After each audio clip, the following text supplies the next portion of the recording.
Why do most resellers struggle to scale their business?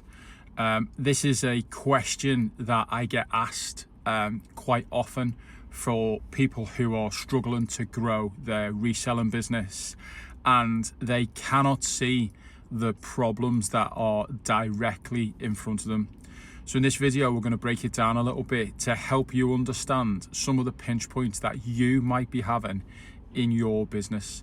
For context, my name's AD, I'm a reseller. I've been reselling for the past decade, and during the course of that time, I've done hundreds of thousands in sales, made loads of mistakes, and created Sell Online blueprints to try and teach people how to do better with their business and make more money. So let's get into it then. Struggling with sales, it can be really difficult when you're in the midst of running your business to understand what are the next steps in order to actually grow and become profitable, perhaps for some people, or more profitable.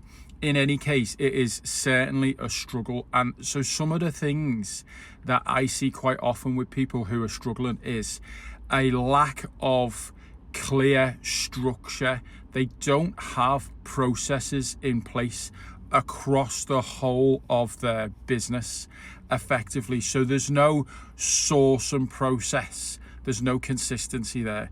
There's no photography process. There's no listing process. There's no inventory management process.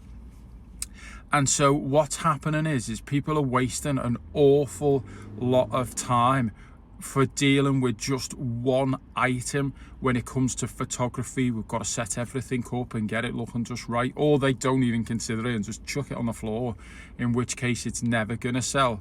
Their listings are all over the place and not consistent, and then the inventory management is non-existent. Talking a little bit more about inventory management then, if you are in a position where you're not recording the items that you're purchasing and the price that they are selling for, how are you ever going to know for certain what sells well for you and what doesn't?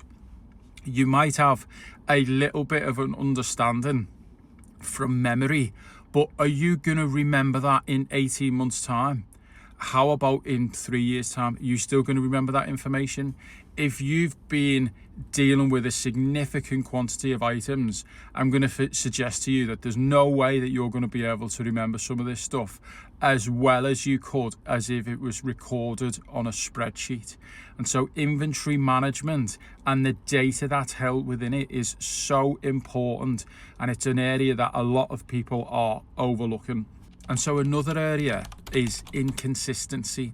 People turn up one day, do a flurry of listings, and then ghost their account for 10 days and wonder why they're not seeing sales. The algorithm, the infamous algorithm, this this mythical beast that everyone likes to speculate about, for certain does not reward you for that.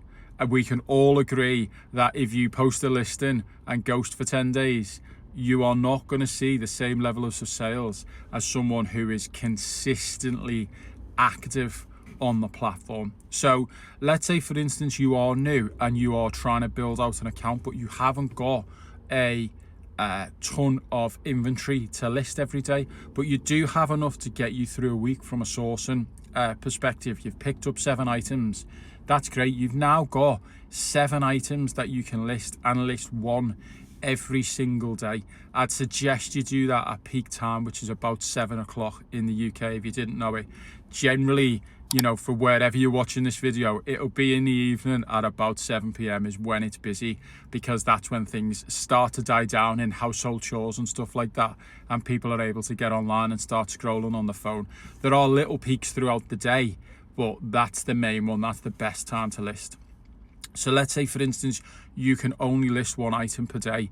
Did you know that there's other stuff that you can do on your account to show the algorithm that you're active, and you will get rewarded with a bump in the search? So Vinted specifically have changed the way in which they operate their algorithm now. And if you go back in and change some stuff about your listing, you will get a bump in the search. That's no longer an old stale item. So the reason they've done that, I think, is to try and stop this delist, relist process that's been happening all too often. And so now if you go in, you can edit your listing. Perhaps you change some of the photographs, perhaps you add a little bit to the description, you add in some new trending keywords. That is going to make your listing rise in the searching. Did you also know that if you drop your price by 5% or more, then anyone who likes that item will get notification that the price has dropped? And so ultimately the goal for your reselling business is to become more efficient. You need to be looking at everything that you can do to make your processes as efficient as possible, because if you're going to scale, you need to be dealing with a larger number of items. And so if you have a look at your processes and you perhaps even time yourself going one item from start right the way through to completion, how long did it take me? And how long would it then take me to do 10 or 20 or 30 of those items? That will help to highlight issues for you in your processes, which you can then look to fix.